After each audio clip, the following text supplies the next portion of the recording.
இப்போ நான் சொல்ல போற 3 மார்க்கெட்டிங் ட்ரிக்ஸ்னால கண்டிப்பா நீங்க ஏமாந்திருக்க வாய்ப்பு இருக்கு. அது என்னென்னன்றத தெரிஞ்சுக்கிட்டு இனிமேலாவது ஏமாறாம இருங்க.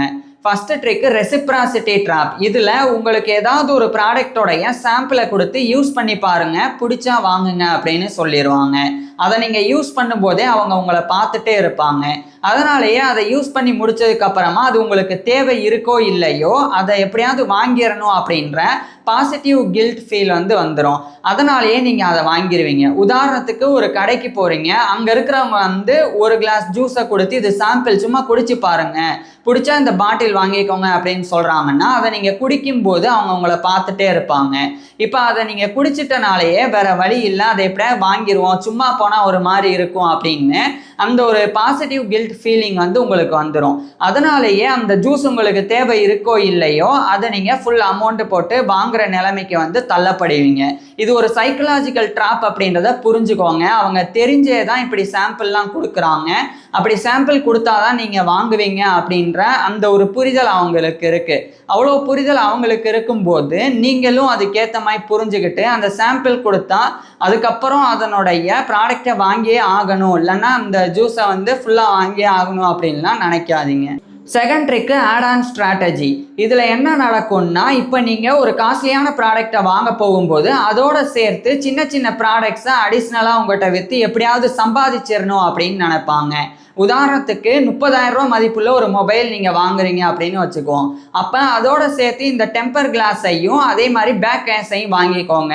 இது ரெண்டுமே சேர்த்து 2,000 ரூபா வருது. ஆனால் மொபைல் நீங்கள் வாங்குறனால உங்களுக்கு 1000 ரூபாய்க்கே கிடைக்கும் அப்படின்னு சொல்லுவாங்க. அப்போ 30,000 ரூபா மதிப்பில் நீங்கள் மொபைல் வாங்கும்போது இந்த 1000 ரூபா அப்படின்றது உங்களுக்கு பெரிய ஒரு அமௌண்ட்டாகவே தெரியாது. அதனாலேயே அதை பற்றி கொஞ்சம் கூட யோசிக்காமல் அந்த நேரத்தில் நீங்கள் வாங்கிடுவீங்க. வெளியே பார்த்தா இந்த டெம்பர் கிளாஸு பேக் கேஸ் ரெண்டுமே சேர்த்து 250 ரூபா கூட வராது. ஆனால் 250 ரூபா கூட வராத அந்த 2 ப்ராடக்ட்ஸையுமே 1000 ரூபாய்க்கு உங்கள்கிட்ட விற்று குறைஞ்சது 750 ரூபாயாவது அவங்க சம்பாதிச்சிருப்பாங்க. அதனால இனிமேல் இந்த மாதிரி காஸ்ட்லியான ப்ராடக்ட் வாங்க போகும்போது அடிஷ்னலாக இதை வாங்கிக்கோங்க அதை வாங்கிக்கோங்க அப்படின்னு சொல்கிறாங்கன்னா கண்டிப்பாக அதை வாங்காதீங்க. அதை நீங்கள் தனியாக வாங்கினா கூட அவ்வளோ அமௌண்ட் வராது. ஆனால் நீங்கள் இப்போ காஸ்ட்லியான ப்ராடக்ட் வாங்கும்போது அந்த அமௌண்ட்டு பெருசாகவே இருந்தால் கூட அது உங்களுக்கு பெருசாக தெரியாமல் ஏமாந்து வாங்கிடுவீங்க. மூணாவது ட்ரிக்கு அப்செல்லிங் பை பேக்கேஜிங்.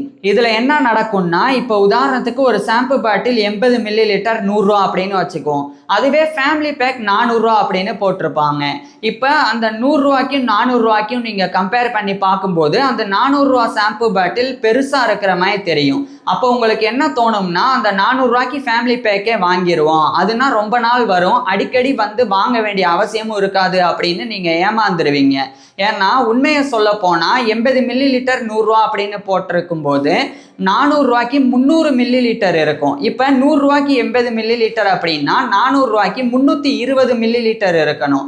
ஆனால் அதில் 20 ml கம்மியாக தான் இருக்கும். ஆனால் அந்த நேரத்தில் அதை நீங்கள் யோசிக்காமல் இது ஃபேமிலி பேக்காக இருக்குது, பெருசாக இருக்குது, ரொம்ப நாள் வரும் அப்படின்னு ஏமாந்து அதை நீங்கள் வாங்கிடுவீங்க.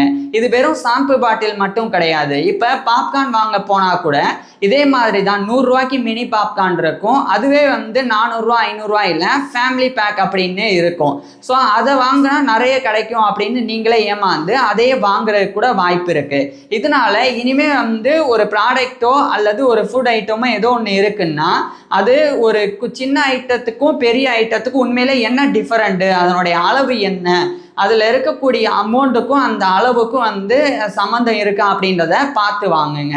இல்லைன்னா ஏமாந்துருவீங்க. இப்போ நான் சொன்ன இந்த 3 ட்ரிக்ஸில் ஏதாவது ஒரு ட்ரிக்ஸ்னால நீங்கள் ஏமாந்துருக்கீங்களா அப்படின்றத கீழே கமெண்ட்ஸில் சொல்லுங்கள்.